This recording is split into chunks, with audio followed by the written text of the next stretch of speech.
What's going on, everybody? We are finally back with an episode of All In with Nate. We've been super delayed with this show because we were actually going to plan on doing this show right around free agency. However, the Deshaun Watson trade and all those things stopped it from happening. Deshaun Watson trade took over a week to get settled. Of course, he ended up in Cleveland. But we're about to finally get back to it. We're going to discuss the Houston Texans and the New York Jets as we discussed earlier. But before we go into it, let's get a quick preview of the first team on the board, which is the Houston Texans. Welcome to another edition of All In with Nate, Mock Draft Edition. Up first today, we're talking about the Houston Texans. The Texans are coming off a 4-13 season in which they did not have Deshaun Watson the entire season due to legal troubles. However, coming into 2022, they went ahead and made the trade for their Pro Bowl quarterback to go to the Cleveland Browns, in addition for 5 draft picks, including picking 2 times in the top 15 of the 2022 draft. They now have 5 picks in the top 80, and they also had a quiet offseason, which only seen them hire former Chicago head coach Lovie Smith. The Texans are clearly in a rebuild and will look to rebuild this roster and get back to winning. Now we will discuss what options the Texans can look into in the 2022 NFL Draft, what are their top needs, and let's get ready to discuss the Houston Texans on All In with Nate's Mock Draft. As you see, we're going to talk about the Houston Texans. Before we really get into it, let's be honest. This may be the least talented team in the NFL going into this season. They didn't get a chance to do really anything in free agency. They didn't get a chance to really do much. So the draft is going to be their free agency, to be honest with you guys. And to be brutally honest, they need everything.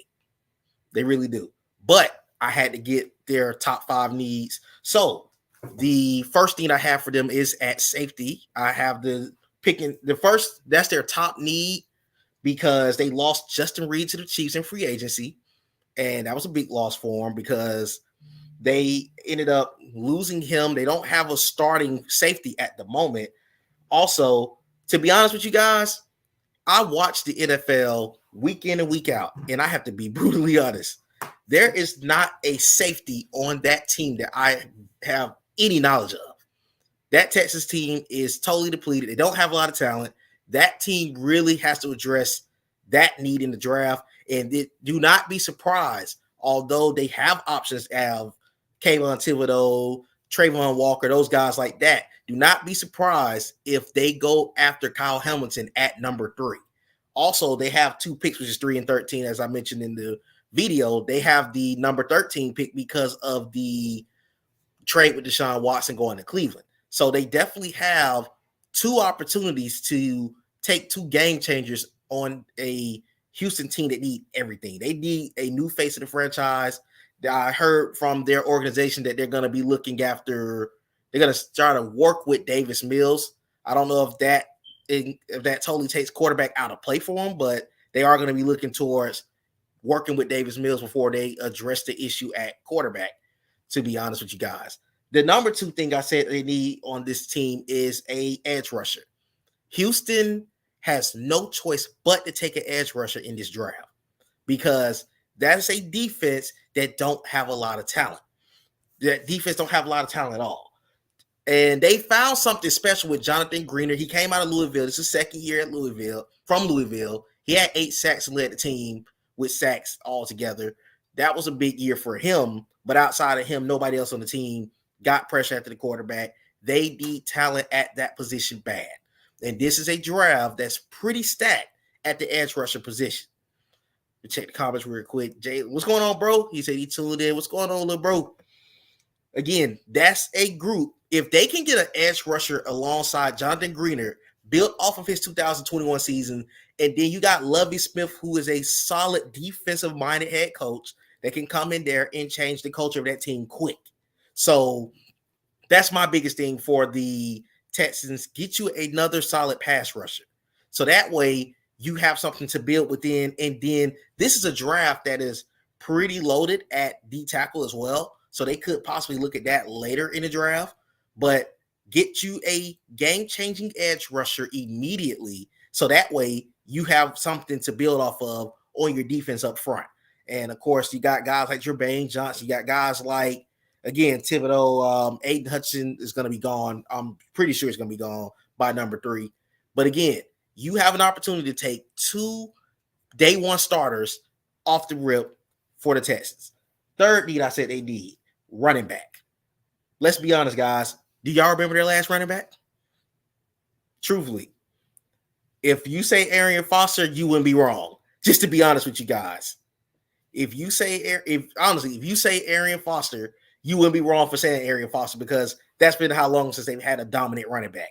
They had Mark Ingram and Rex Burkhead in the backfield last year. That's a problem. That's your running back tandem.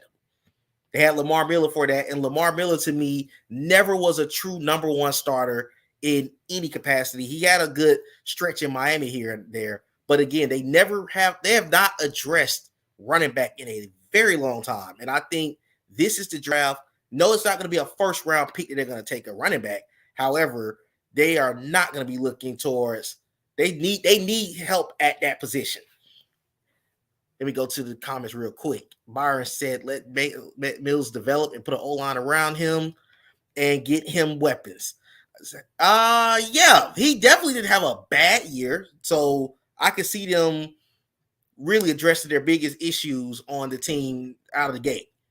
Let's see. Uncle Jalen TV said Patriots just traded for Devontae Parker. He's no longer a Dolphin. That's a good pickup for the Patriots, because they don't really have a number 1 receiver. And I think Devontae Parker could be a guy to watch out in fantasy football for. So that's a good pickup for them. Byron said David Johnson, and they got the artist formerly known as David Johnson. They don't even have the guy that was productive in Arizona. They got him to get out of Arizona in the DeAndre Hopkins trade, which is still one of the most mind-blowing trades I've ever seen in my life. They only got a second for him. But we'll leave that for another day. Young Cub, what's going on, bro? He said all he remembers Phil Lindsay.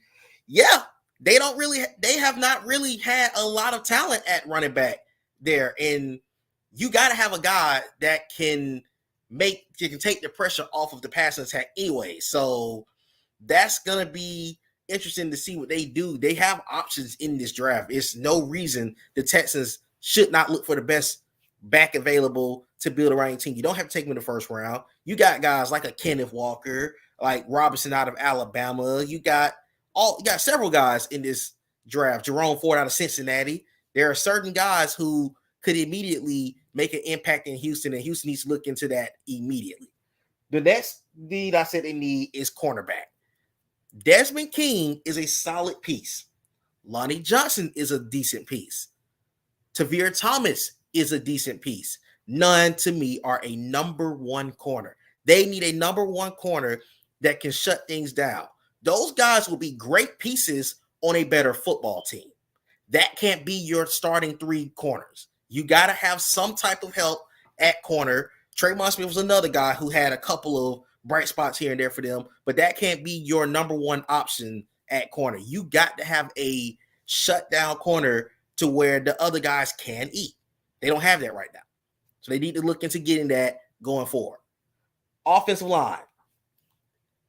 To be honest, they're not that bad at this position. You still got Laramie Tunsil. They really have – this is the biggest thing for them. In a loaded offensive line draft, you need depth. That's what they need to look for. They need depth in all aspects. This is the perfect time to protect your, as Byron said earlier, to protect your quarterback.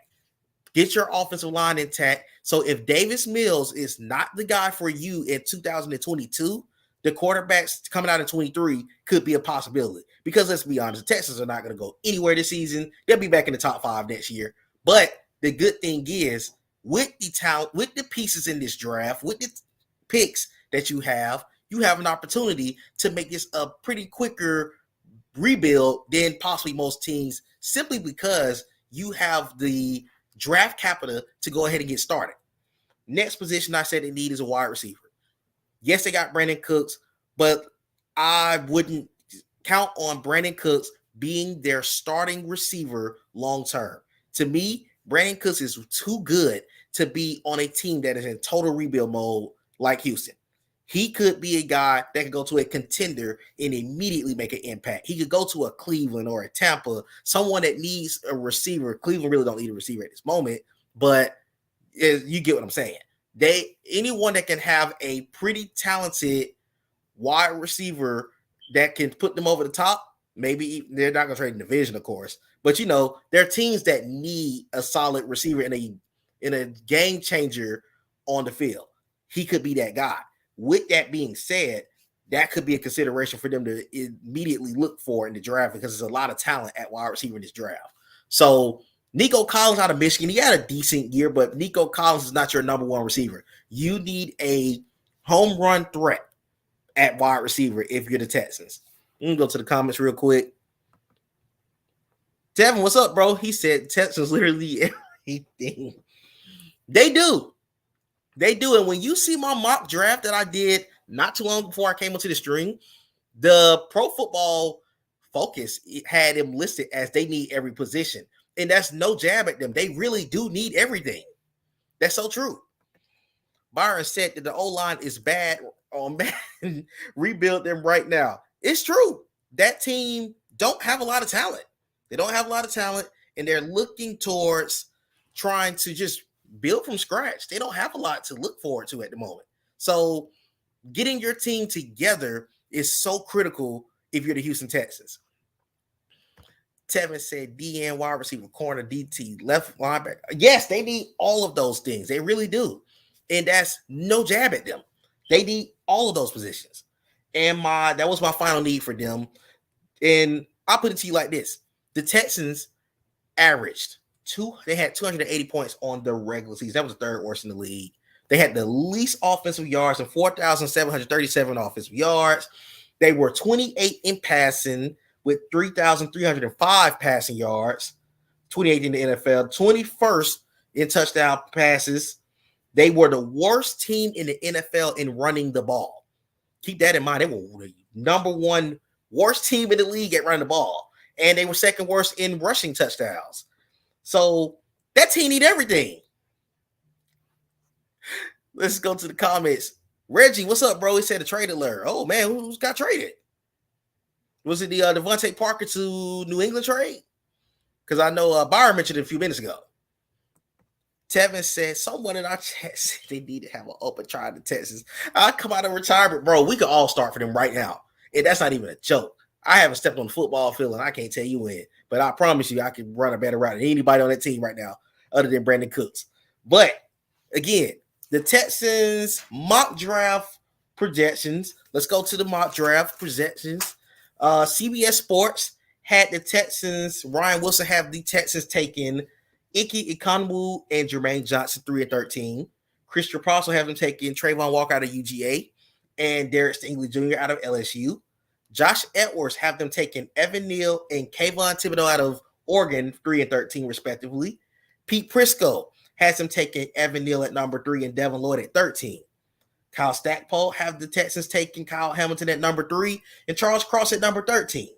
Walter Football has the Texans taking Evan Neal and Garrett Wilson 3 and 13, and Pro Football Network has the same exact projections of Evan Neal and Garrett Wilson. Going sort of back to the comments, Deltario said Houston should tank next season because no matter who they get in the draft, they're not going anywhere. Absolutely. I mentioned that a few minutes ago. They are definitely not going anywhere no time soon. And now that I've named off their mock draft, I'm going to show you guys who I selected for the Houston Texans. Let me pull it up. This is coming from NFL Pro Football. It's coming from Pro Football Focus, excuse me. This is their mock draft simulator. If you guys ever want to throw your mock drafts up here to me, this is going to be the first of many shows that we're going to be getting ready to do to talk about the draft because we're only 26 days away, believe it or not. Okay, let's pull up the Texans. Coming back to the main screen, guys. Let's go to the board. I got the Texans at number 3 taking Kyle Hamilton. Again, I said that they needed a safety in the worst way possible. So I felt like the Texans could have an immediate game changer in Kyle Hamilton. Number 13, I have them taking George Karlaftis out of University of Purdue. So that would be a great addition for that team They need an edge rusher. Cart Laphis with Greener would be absolutely outstanding if you are the Texans. I have them taking Sky Moore, who is flying up the board, to be honest with you guys, in the mock draft. In the mock draft land, he's coming up the board. They need a receiver, so he would be a great addition from day one. In the third round, I have them taking Jamari Sawyer out of UGA, put him on the right side so he can be out there with Laramie Tunsil. As again, this is a draft that is deep at at offensive line. So this is the best way to go by doing it. Looking forward to the fourth round.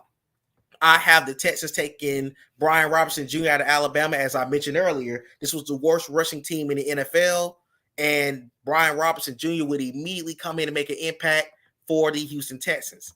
I also have them taking Myjai Sanders out of Cincinnati. He's a really talented defensive end.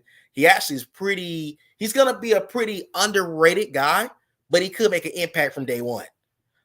Let's go down to the sixth round. I have them taking Bo Melton out of Rutgers, another pretty talented receiver. Again, you're adding to your depth for Davis Mills, so you're giving them a couple of pieces to work with going forward. Also, I have them taking Jacoby Durant out of South Carolina State. He is a C on the Pro Football Focus mock draft. However, they don't really pay attention to HBCUs like that, but he's a really talented guy. Watch the tape on him. He's good. Also, I have them addressing another safety of JT Woods, who I am absolutely surprised he slipped that low in the sixth round. You can't never have enough safeties for his secondary to need everything. And last but not least, I have them taking Ja'Tyre Carter out of Southern University. Very, very underrated tackle in the draft. He's probably going to be kicked in as a guard. That could work out very well for the Texans, because also don't be surprised if Jamari Sawyer get reps at guard as well for the Texans either. So this is my mock. I hope you guys enjoyed what I did for the Texans on there. If they go out here and have this draft, they may have something potential in 2022. They're not going to be good, but hey, Pro Football Focus loved what I did. It gave me an 8. But that covers the Houston Texans. Let's get ready to talk about the New York Jets. Before I do, let's go to the quick video preview talking about the second team on the board, the New York Jets.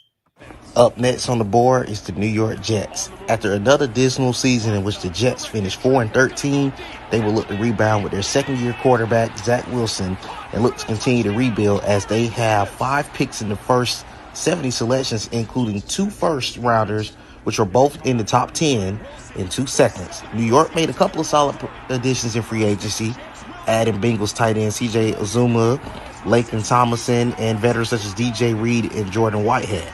The Jets look fully committed to building the traditional way and not overspending in free agency. Now, let's get ready to talk about the team needs, the options that the Jets could look into in the draft, and let's get ready to talk about the New York Jets up next on the All In with Nate mock draft. 3 yards for the Jets. All right, the New York Jets is next.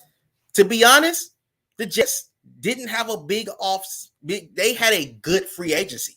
They went and got certain guys like a DJ Reed. They went and got Laken Thompson out of San Francisco. That's attached to their head coach. He was the defensive coordinator in San Francisco for a couple of years.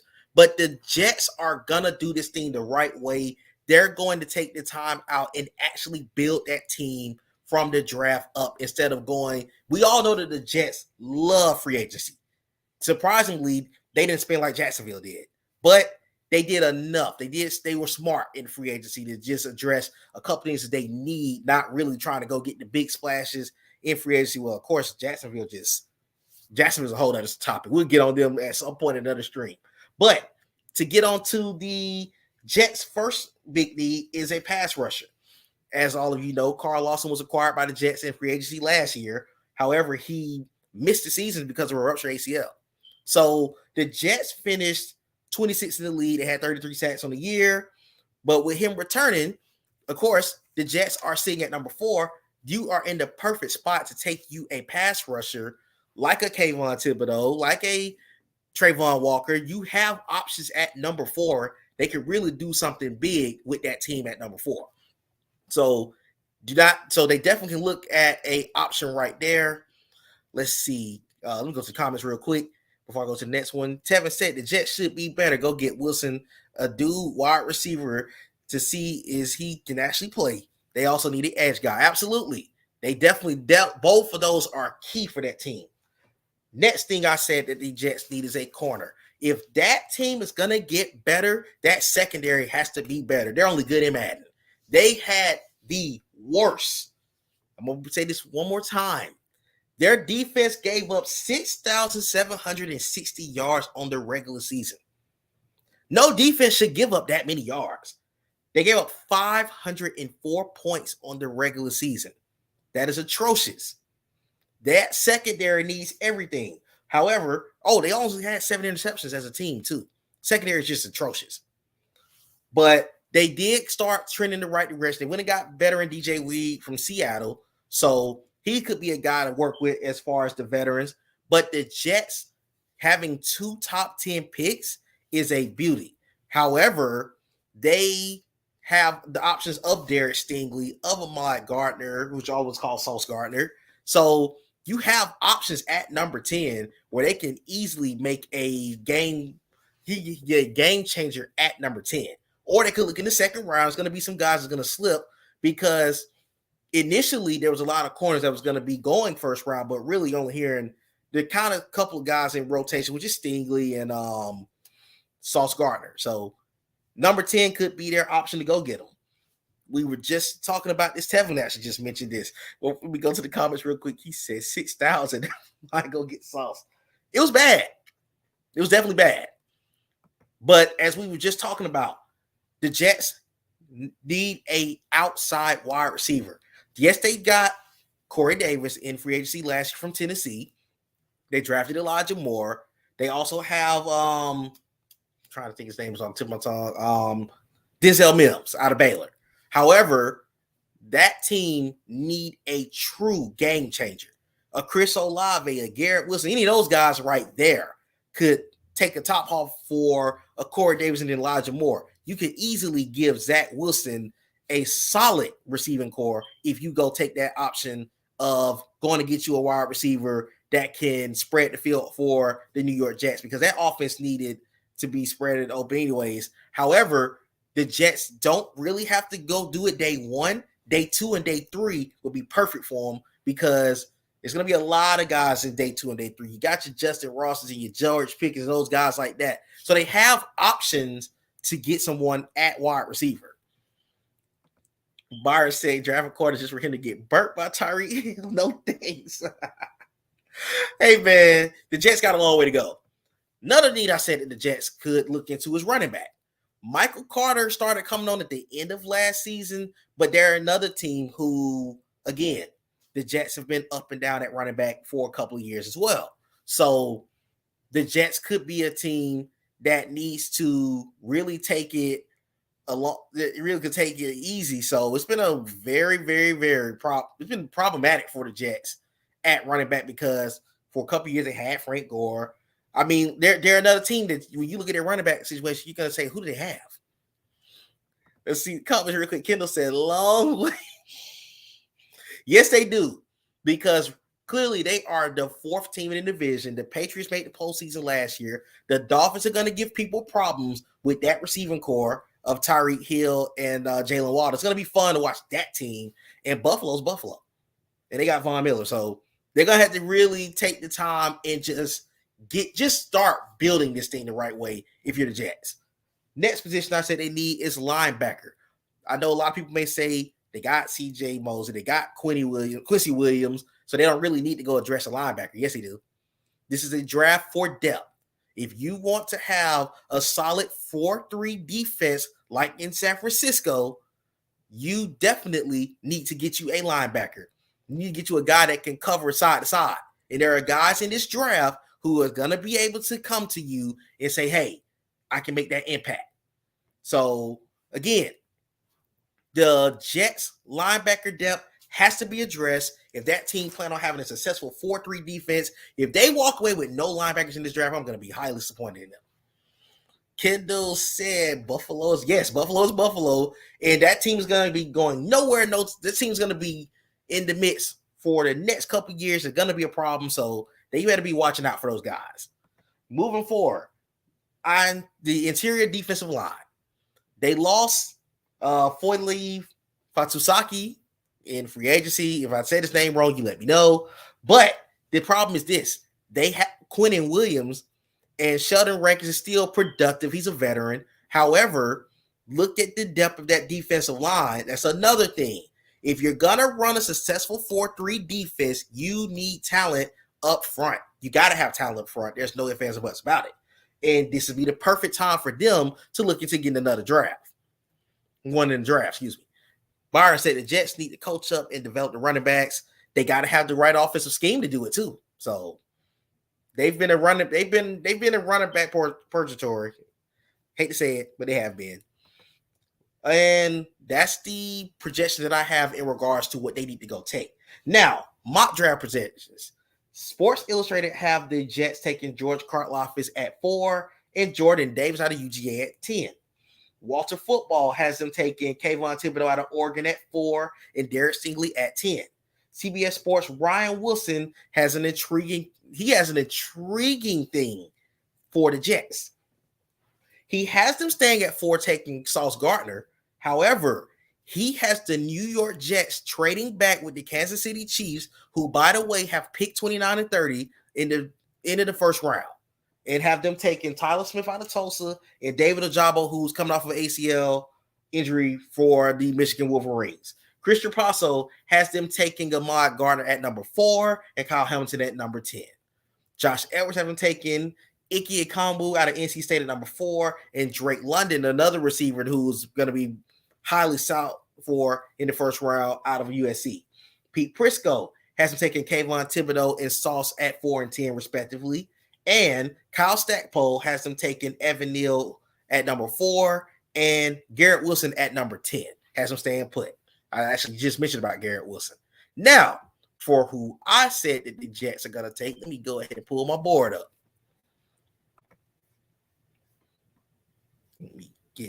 Let me ready to share this screen to you guys so you can see who I picked for the New York Jets.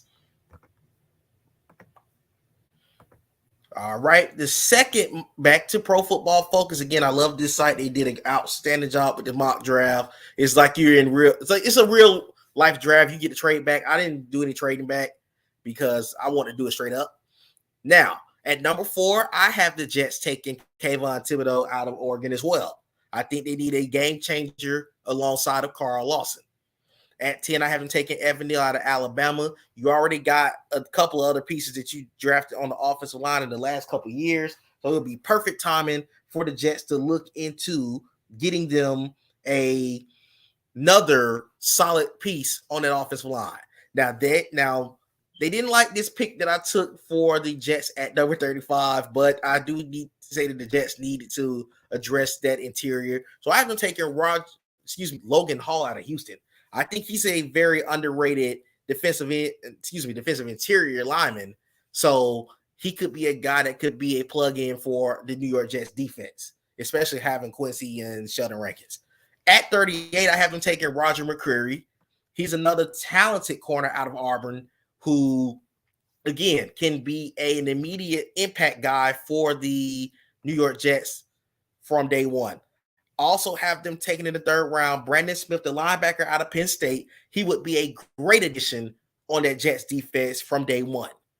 At the fourth round, I have them taking Romeo Dubes, who's another game-changing home run hitter receiver who could give them, like I said, more options at wide receiver. I also have them taking Marquise Bell. They lost Marcus May to the New Orleans Saints, so they could be looking to get them a safety at some point in the draft. In the fifth round, I have them taking Kevin Austin Jr. out of Notre Dame. He's a really talented wide receiver. And I have them taking another offensive line, which is Alec Lindstrom out of Boston College. I think he's going to be one of the most underrated guys in this class. If you are familiar with that last name, he is the younger brother of Atlanta Falcons right guard Chris Lindstrom, who is going into his fourth season as a Falcon. So this is my mock draft. Pro Football didn't like what I did. They gave me a B. I understand. They probably don't understand it like I did. But, hey, that's what I picked. But that's been my 2 mocks. We're going to come back on Monday. If you haven't seen, I already have the preview set up. We're going to come back Monday afternoon around probably 6 or 6:30. We're going to discuss the Carolina Panthers and the Giants, who have 2 picks at 5 and number 7. So again, thank you for tuning in to the show. When it comes time for your team, if you have a mock that you want to send to me, I will be more than happy to show it on the stream, because again, I'm sure a lot of us are going to think different. Also, Tuesday, I'm going to be doing a full show for the Atlanta Falcons for their draft on Tuesday. Then we're going to keep picking it up. We're going to try to stick to 2 teams a show getting closer to the draft, because again, we only got 26 days. So until next time, I appreciate you guys for tuning in to All In with Nate. I hope you enjoyed the show, and I will see you guys on Monday when we talk about the Carolina Panthers and the New York Giants. Have a good day, y'all.